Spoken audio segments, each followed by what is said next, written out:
ಶಿವಾಜಿ ಜಯಂತಿ ಮೆರವಣಿಗೆಯ ಮೇಲೆ ಕಲ್ಲು ತೂರಾಟವನ್ನು ನಡೆಸಿದವರ ವಿರುದ್ಧ ಕಠಿಣ ಕಾನೂನು ಕ್ರಮವನ್ನು ಜರುಗಿಸುವಂತೆ ಆಗ್ರಹಿಸಿ ಧಾರವಾಡದಲ್ಲಿ ಮರಾಠ ವಿದ್ಯಾಪ್ರಸಾರಕ ಮಂಡಳಿ ಸದಸ್ಯರು ಪ್ರತಿಭಟನೆ ನಡೆಸಿದರು.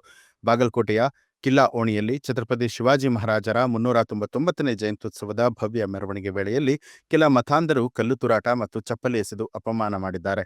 ಈ ಕಿಡಿಗೇಡಿಗಳ ವಿರುದ್ಧ ಕಠಿಣ ಕಾನೂನು ಕ್ರಮವನ್ನು ಜರುಗಿಸಬೇಕು ಅಂತ ಹೇಳಿ ಒತ್ತಾಯಿಸಿ ಧಾರವಾಡದ ಮರಾಠ ವಿದ್ಯಾಪ್ರಸಾರದ ಮಂಡಳಿ ಮತ್ತು ಮರಾಠ ಸಮಾಜ ಬಾಂಧವರು ಜಿಲ್ಲಾಧಿಕಾರಿಗಳ ಮೂಲಕ ಮುಖ್ಯಮಂತ್ರಿಗಳಿಗೆ ಮನವಿ ಪತ್ರವನ್ನು ಸಲ್ಲಿಸಿದ್ದಾರೆ.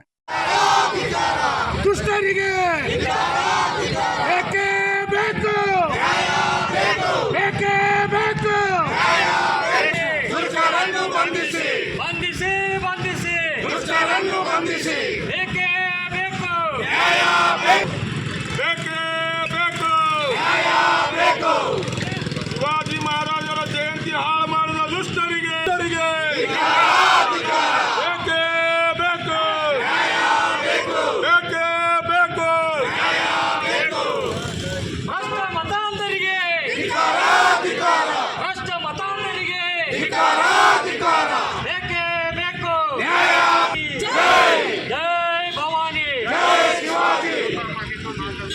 ಬಾಗಲಕೋಟೆಯಲ್ಲಿ ಶಿವಾಜಿ ಮಹಾರಾಜರ ಮೆರವಣಿಗೆ ದಿನದಂದು ಕಲ್ಲನ್ನು ಎಸೆದ ದುಷ್ಟರಿಗೆ ಬಾಗಲಕೋಟೆಯಲ್ಲಿ ಶಿವಾಜಿ ಮಹಾರಾಜರ ಮೆರವಣಿಗೆ ದಿನದಂದು ಕಲ್ಲನ್ನು ಎಸೆದ ದುಷ್ಟರಿಗೆ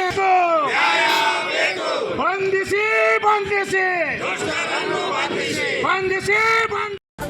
ನ್ಯೂಸ್ ಅಲರ್ಟ್ ನಿಮ್ಮಿಂದ ನಿಮಗಾಗಿ.